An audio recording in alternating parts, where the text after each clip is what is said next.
जमहूरियत का मतलब क्या है? जमहूरियत का मतलब होता है आजाद लोग। आजाद तब होते हैं जब वहां कानून होता है, हुक्मरानी होती है कानून की, आइन की, जिसको कहते हैं फंडामेंटल राइट्स, इंसान के बुनियादी हकूक की।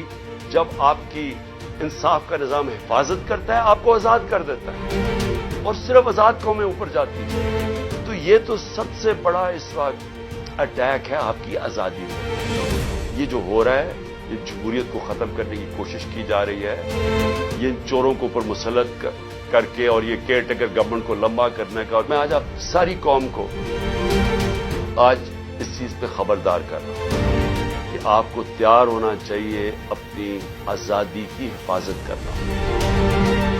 जमहूरियत और आइन की और रूल ऑफ लॉ या कानून की हुक्मरानी की हिफाजत करने का मतलब अपनी आजादी की हिफाजत करना, और ये होती है हकीकी आजादी। तो आपको सबको तैयार होना चाहिए। ये जो आगे जिस तरफ जा रहे हैं, सारी कौम एक शऊर वाली कौमी, एक कौम जो तैयार होती है अपने हकूक और अपनी आजादी की हिफाजत करने के लिए, वो ही फिर आजादी छीनती है।